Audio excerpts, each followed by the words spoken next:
Okay, Assalamualaikum dan selamat sejahtera. So, ini cikgu akan masuk topik 8, Heat, Gas Law and Thermodynamics. Ikutkan, there are 3 subtopics. So, cikgu akan pecahkan my teaching by 3 subtopics lah. One each, one video. So, Heat, Gas Law and Thermodynamics. Okay, first subtopic, 8.1, heat. So at the end of the chapter, you should be able to define heat conduction, solve problem related to rate of heat transfer through a cross-sectional area. Bermaksud awak perlu gunakan formula ni lah, dq over dt. So ini dikatakan rate tu kadar haba yang mengalir pada sesebuah area lah, and not only one material. So for your syllabus hanya melibatkan satu material sahaja. Material apa nanti kita akan tengok lah. So formula solve problem, so awak perlu gunakan formula inilah, dq over dt equals to negative k a in bracket dt over x. Kemudian discuss graph of temperature distance. So simbolnya T besar for temperature, distance X for heat conduction through insulated. Ini pun sama, only one material and like material. Apa itu like material, kita akan tengok nantilah. Okay, first one. Ini for this subtopic awak kena tahu beberapa physical quantity yang ada lah dalam topik inilah. So temperature, simbolnya capital T. So temperature ni adalah untuk sesuatu alat mengukur tahap panas sesuatu body tersebut. Standard SI unitnya adalah Kelvin, tetapi kita biasa juga guna dengan degree Celsius lah kan. Fahrenheit ni kita jarang guna, biasanya US yang guna. It is scalar quantity. Heat pula apa? Heat adalah tenaga energy that is transferred from one body to another because of difference in temperature. So sekiranya terdapat perbezaan suhu, so haba itu akan mengalir lah. Heat always transferred from hot region, which is higher temperature, to a cool region, lower temperature. So haba ni, kita tahu haba dia mesti pada benda yang panas. So haba ini akan mengalir, of course, daripada body yang lebih panas kepada body yang lebih sejuk lah, ataupun yang lebih rendah temperaturenya, sampailah thermal equilibrium is achieved. Sekiranya keseimbangan haba berlaku. Dan heat adalah scalar quantity yang unit adalah joule. Kenapa joule? Sebab heat adalah tenaga, haba itulah tenaga haba. Okay, thermal equilibrium.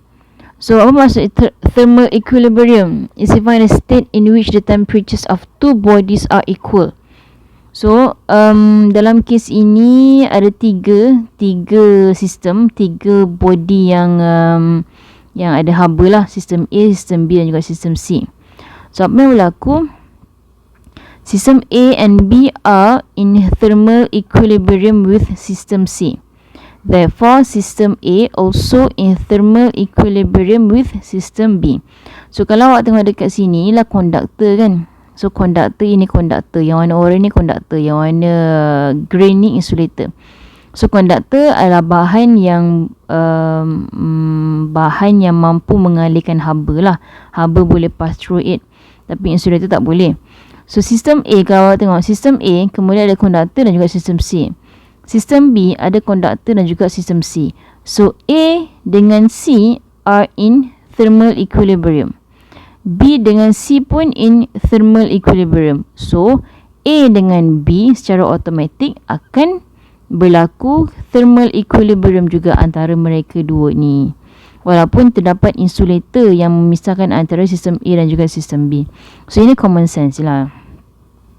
So two systems in thermal equilibrium if there is no net energy exchange between the two systems and their temperatures are identical. So dia punya temperature akan samalah. So bila temperature sama, haba dah tak boleh mengalir, so dah tak adalah perubahan tenaga dekat situ. Tenaga kat sini menyebabkan haba lah ya. System C is a thermometer. Zeroth law of thermodynamics. So dia kata if two system A and B are separately in thermal equilibrium with the third system C, then A and B are in thermal equilibrium with each other. So tadi itulah.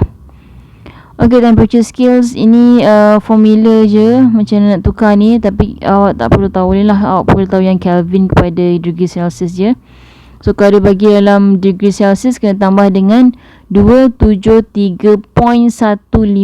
So exactly 273.15. Dulu biasanya kita buat 273 je, tapi kita kena lebih accurate lah, 273.15. So tambahkan dengan degree Celsius akan dapat Kelvin. Temperature Kelvin is called absolute temperature. So kalaulah soalan cakap pasal absolute temperature ni, janganlah apa ni absolute ni, apa ni absolute temperature ni, maksudnya nilai temperature itu dalam unit Kelvin lah. Itu je. Okay, next, thermal conduction ataupun heat conduction. Conduction ni apa? Conduction adalah satu proses di mana heat is transferred through a solid from a region of high temperature to a region of lower temperature. So conduction maksudnya kondaksi. Kondaksi haba, kondaksi haba dalam bahasa Melayu, kondaksi haba. Kayaknya kalau inilah ni proses haba itu dialihkan daripada region yang high temperature kepada region atau kawasan ataupun area atau body yang lebih rendah lah. So dalam topik ini, untuk subtopik heat conduction ni, awak perlu tahu thermal conduction in insulator, rod ataupun non-metal, dan juga awak perlu tahu in a metal rod. So dua lah ya, thermal conduction dalam dua keadaan sahaja. So contoh ini adalah non-metal rod. Non-metal rod is heated at its one end as shown in figure. So dipanaskan pada bahagian A. So apa yang berlaku? Lama kelamaan awak akan merasakan panas jugalah at this side B ni juga. So apa yang sebenarnya berlaku? At the hot end A, molecules of the rod are receiving heat directly from the fire. This causes the molecules to vibrate faster and faster. So molecules pada bahagian A ni dia terima heat haba daripada api itu. So apa yang kita tahu, molecules dia boleh react lah. So dia akan bergerak, dia akan vibrate dengan lebih laju dan laju. Kemudian collision between these hot molecules with the neighboring colder molecules results in the transfer of energy to the colder molecules. This transfer energy will continue until the cold end B of the rod become hot. So kita tahu molecules dalam solid berpejal kan, dia kan rapat, temperature ada punya molecules dia rapat-rapat. So molecules pada bahagian A ni dia terima tenaga haba. So apa yang berlaku, dia akan vibrate lah. So dia akan bergetar kat sini. So bila dia bergetar, of course dia akan berlanggar juga dengan kawan sebelah dia. So secara tak langsung tenaga yang daripada first ni akan transfer ke sini. Yang ni pula akan vibrate lagi. Semua ni dia akan bergetar dengan bahagian atas, vibrate. Kemudian collision ni, pelanggaran antara molekul-molekuls ni, dia akan menyalurkan tenaga haba tu kepada jiran dia. Sampailah semua ni kena dia transfer the heat. Sampailah ke bahagian B sini pun Semua molecules akan merasakan heat tersebut dan akhirnya berlaku thermal equilibrium. So at last yang kawasan B ni pun akan berasa panas juga. Itulah dia. Okay, thermal conduction in a metal rod pula. Tadi solid juga tapi non metal. Contohnya apa? Contohnya apa kayu lah, tapi janganlah awak bakar dia. Kita kenakan haba lah kat ujung tu. So at the end dia ada end akan merasa panas jugalah. Yang ni pula yang second, thermal conduction in a metal. So metal rod, metal adalah konduktor lah. Konduktor dia lebih cepat mengalirkan haba. So kenapa? Sebab dalam metal dia ada free electrons. So apa itu free electrons? Free electrons bermaksud kita tahu dalam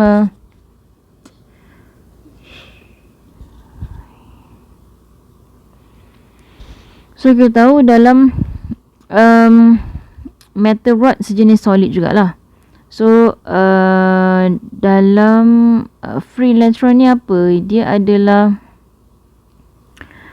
electrons. Kita tahu dalam molecules kan dia ada nucleus, kemudian dia ada sini elektron 8 kan. 8 dia punya tu apa? 2, 8, so on tu. So free electrons dia adalah electrons yang tak bound dalam molecules. Dia somehow dia ada untuk metal. Dia tak bound dalam paksi ni lah. So free electrons ni dia bebas bergerak. So sekiranya hujung A tu macam tadi jugalah, kita ambil juga satu rod, metal rod, hujung A sini hujung B, tapi ni metal lah, this one for metal. So kita panaskan dekat sini. So apa yang berlaku? Free electrons are available in the metal. When one end A of the metal rod is heated, the free electrons will gain additional thermal energy due to the heating. Sama macam tadi juga, cuma yang pada non-metal dia adalah molecules, tapi dekat sini dia lebih spesifik. Kita lihat kepada punya free electrons dalam molekul tersebut. So as a result, they move faster than before and some of them collide with colder molecules at B. So if free electrons ni dia sebab dia tak bound dalam molekul, so bila dia receive tenaga, dia akan lebih bebas bergerak lah. So dia akan bergerak dengan lebih laju, lebih pantas daripada yang non-metal tadi. So dia akan sampailah sama juga. So bila berlanggar dengan free electron lain, dia akan transfer the energy. Sampailah dia boleh sampai lebih cepat kepada point B ni lah. So this collision cause the cold end B of the metal rod become hot. The transfer of energy by free electrons is found to be faster compared to the transfer of energy by vibrating molecules in the lattice. This is because electrons are lighter and move faster. So yang tu cikgu cakap tadi lah. So since dia dalam metal rod dia ada free electron, maksudnya dia adalah electrons yang tak bound dalam molekul. Awak boleh google free electrons tu apa. So free electrons ini dia akan bergerak dengan lebih cepat dan dia akan sampai ke the other end dengan lebih cepat lah, dan dia lebih ringan dan move faster. So conclusion, metal much faster conducted the heat compared to the insulator. Okay, next, rate of heat flow. So rate dia mesti ada perkadaran, dia mesti ada bahagi dengan masa nanti. So apa itu? Kita nak tahu kadar pergerakan haba. Sekiranya pada panjang X kat sini, macam mana laju macam mana haba tu boleh bergerak, itulah maksudnya. So by assuming no heat is lost to the surroundings, therefore heat can only flow through the cross-sectional area from higher temperature region T1 to lower temperature region T2. So dekat sini T1 is much higher kan, from higher temperature region. Okay, so T1, yes, T1 is much higher than T2. So haba ini yang warna merah ni lah, dia akan mengalir ke T2. So since ada insulator dekat sini, there are insulator, maksudnya dia penebat. Metal rod ini dibalut dengan penebat. So haba tu tak boleh keluar ke surrounding lah, tak boleh keluar. So haba tu hanya akan mengalir pada area permukaan area yang sama sahaja. When the rod in steady condition, the rate of heat flow is constant. So pergerakan haba itu, kadar pergerakan haba itu akan constant lah. In a steady condition ni maksudnya no heat is lost to the surrounding. Itu juga maksud steady condition. Awak kena faham bila kata steady condition bermaksud tak ada haba yang terkeluar. So haba itu mengalir hanya pada metal rod ini sahaja, dan juga pada dia punya cross sectional area ni lah. Okay. So ni kita nak tahu dq over dt depends on apa. So dia buat ni lah, area, perkadaran temperature gradient dan type of the material. So daripada 3 ABC ni dia combine, dapatlah formula ini.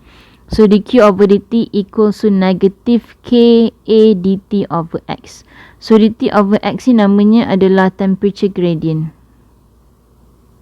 So kenapa temperature gradient? Kita akan tengok nantilah, ada dia punya graph dia nanti. Okay, or ini D. So change in temperature. So change in temperature dia mestilah T final minus T initial. So inilah change in temperature. Awak kena tahu final dalam kes ni kenapa dia buat dua. Kalau awak nak solve problems nanti, tak semestinya nak guna dua dengan satu. Kalau guna final dengan initial boleh juga, tak ada masalah. Dekat sini dia guna dua sebab tadi dalam statement ke atas dia dah cakap lower temperature T2. So T2 ini akan jadi T final lah, dan T1 ini akan jadi T initial. So that's why dia buat kat sini T2 minus T1 over X. So please remember change in temperature mesti T final minus T initial. Bermaksud apa dia?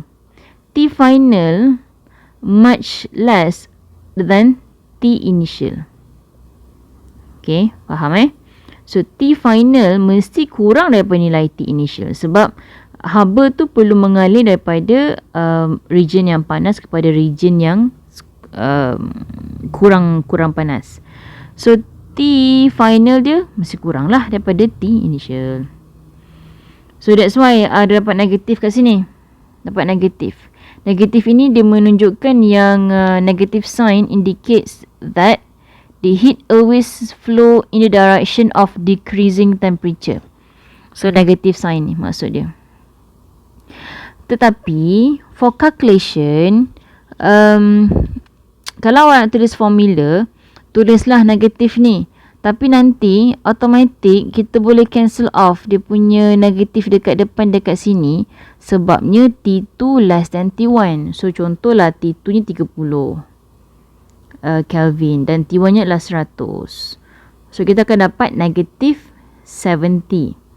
Dapat negatif 70. So negatif dekat sini will be cancel out dengan negatif dekat depan ni lah dalam formula. So jawapan awak mesti akan dapat nilai yang scalar, sebab rate of heat flow adalah scalar quantity dan unitnya adalah J per second ataupun watt sebenarnya. Watt ni apa? Watt ni power kan. Watt adalah unit for power. So ada setengah soalan dia tak cakap rate of heat flow, dia kata power of something. So awak kena tahu power itu adalah dq over dt. Ini adalah kalau dia cakap power lah.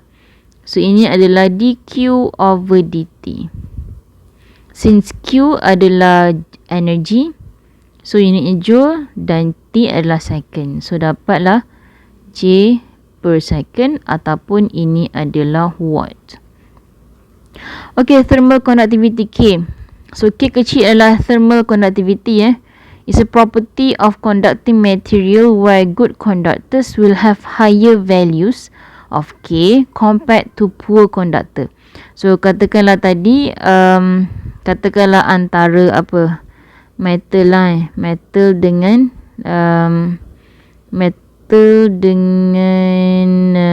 paper. So K of the metal adalah lebih tinggi daripada K of paper lah. So ni K ni. Okay, next is defined K ni tadi lah K Okay, K ni is defined as the rate of heat flows perpendicularly through the unit cross-sectional area of a solid per unit temperature gradient along the direction of heat flow. Panjang kan? Cikgu pun tak hafal kalau ayat ni. Awak kena tengok formula tadi je lah. Formula dq over dt tadi tu. Rate of heat flow lah dq over dt equals to negative ka dt over x. So K ni awak rearrange sahaja. So K ni adalah dq over dt sini. So bahagi dengan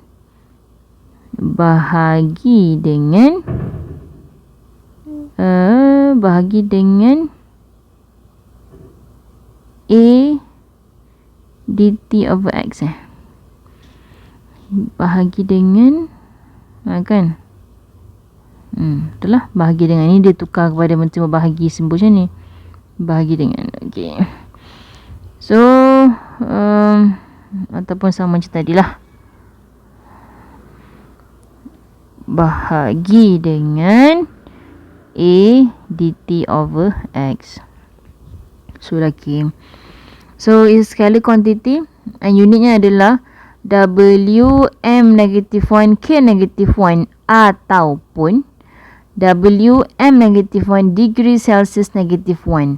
So kenapa boleh ada degree Celsius juga K ni? Sebabnya macam nak cakap awak akan tengok nantilah pada contoh soalan. Okey. Ni dia bagi contoh. Okey, silver, copper, steel, glass, wood. So wood nilainya K nya rendah je, 0.08. Silver 406. Okey, temperature gradient. Temperature gradient adalah yang cikgu cakap tadi, dt over x. Ini adalah temperature gradient Hasil bahagi ni namanya temperature gradient. Kenapa? Sebab okay, ni unitnya K negative 1 or degree Celsius M negative 1. Bayangkan ada metal dekat sini. Ni dah diinsulatkan lah, like metal bar. Like metal bar bermaksud metal bar yang telah dibalut dengan insulator. Itu maksud like metal bar. So sini ada temperature T1, ni temperature T2. So haba pada T1 lebih tinggi, so haba tu mengalir pada T1 kepada T2. So temperature-nya akan ada graph of temperature against length. Temperature against length. So dia start dengan T1 lah. So dia akan kurang secara constant sampailah T2. Pada maksudnya sini ke sini dia punya length X tu lah. Length X kat sini, length X. Ni tak tulis length pula, tak apa. Sama lah ni, length X kat sini. So kalau kita nak kira gradient, so gradient kita tahu gradient adalah y2 minus y1 over x2 minus x1. So sini akan jadi T2 minus T1 over, kalau kat sini adalah x, so x minus 0 lah kan. So dia akan jadi change in temperature bahagi dengan x. So ini adalah temperature gradient. Temperature gradient. Kenapa awak kena tahu? Sebab dalam soalan kadang dia tak bagi tahu, dia tak bagi awak nilai dt apa, nilai x apa. Dia terus bagi dalam soalan nilai hasil bahagi ini terus. So awak kena tahu itulah temperature gradient. Okay, kalau tak ada energy heat loss, so dia punya temperature gradient will be constant lah. Sebab graph tadi pun graph ni pun graph straight line macam ni je kan. So gradient je constant lah along metal bar. Okay, habis. That's it. Itu sahaja. Lama kan? Okay, cuba tengok example 8.1. A metal plate 5 cm thick has a cross-sectional area of 300 cm square. One of its face is maintained at 100 degrees Celsius by placing it in contact with steam, and another face is maintained at 30 degrees Celsius by placing it in contact with water flow. Determine the thermal conductivity of the metal plate if the rate of heat flow through the plate is 9 kilowatt per second. So ini adalah rate of heat flow. Dia dah bagi dah 9 kilowatt per second. Kenapa 9 kilowatt per second ni? Okay, 9 kilowatt dalam masa 1 saat lah. Betul lah. Okay, so nak cari apa? Thermal conductivity, nak cari K. So, nak cari K awak kena tahu semualah. So, dia bagi awak thick, ketebalan. So, katakanlah ada metal plate dekat sini. Dekat sini ada api. Dekat hujung sini dia kata hujung tu satu ada air maintain contact with water flow. Okay lah, ni ada air flow kat sini. So, permukaan sini lebih sejuk lah. Ni lebih sejuk, sini lebih panas. So, di sinilah permukaan. So, area di sini adalah area ni lah. Dan dekat sini adalah T1. Haba tu akan mengalir ke arah sana. So, haba itu akan mengalir ke arah ini. Ini pula adalah T2. So, ini dia punya area ni lah. So, area dah bagi 300. Tolong tengok unit betul-betul. Hari tu punya ujian selaras cikgu. I'm quite shocked. Ramai salah. Tukar. Dia punya yang soalan pertama tu. Aduh lah. Ini centimeter square. So, 300 centimeter square. We want to change into what is value, tapi unitnya mestilah meter square sebab areanya, SI unit for the area lah meter square. So 300 salin sahaja semula. Senti adalah 10 power of negative 2. Dekat sini ada square. Awak kenalah square kan, tapi square kan darab dengan 2, prefixnya sahaja. Yang kat depan ni janganlah galak-galak tukar lagi. Ramai juga yang pergi tukar. Lepas tu dia yang silap sendiri. Okay, now 300 salin sahaja semula. Ini 10 power negative 2 darab 2. So darab 10 power of negative 4 meter square. Dan depan ni kalau awak tak tukar pun tak apa. Awak masukkan sahaja. Awak ni main tukar-tukar. Kalau hebat sangat tukar tak apa. Ini tukar pun salah juga.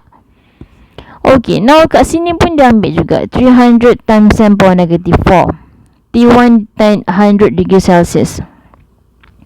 Dan dq over dt adalah 900 watt. Kilo adalah darab 1000. So 9000 watt dalam masa 1 saat. So dekat sini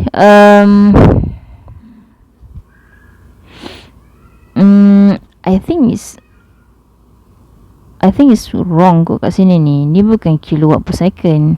Dia patut bagi kilojoule per second lah kat sini sebab dia buat dah per second. Joule. Okay, now masukkan saja dalam formula. Dan okay ni dt over x. Ini t final minus t initial.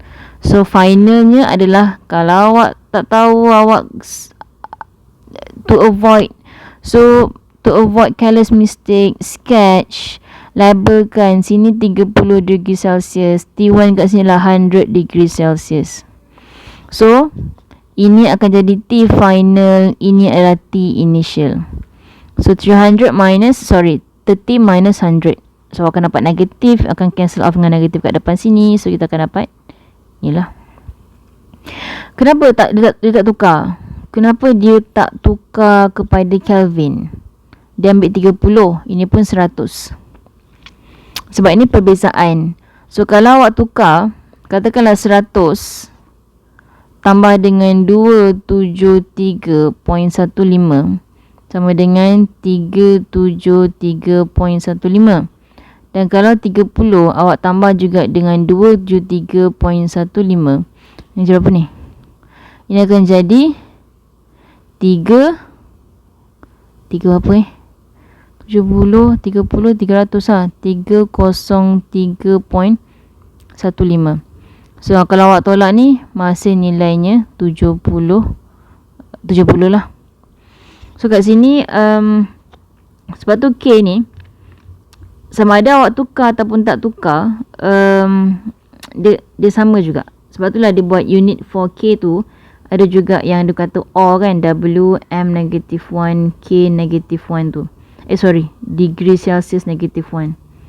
Dia buat degree Celsius -1. So boleh jadi it's up to you nak tukar kepada K ataupun tidak. Yang ni walaupun tak tukar tapi dah ambil Kelvin pun sama juga, tak ada masalah, masih betul nilai dia. Okay, that's it, itu sahaja. So kita akan jumpa next lecture 8.2 ideal gas equation. Okay, bye. Assalamualaikum. Stay safe everyone. Bye.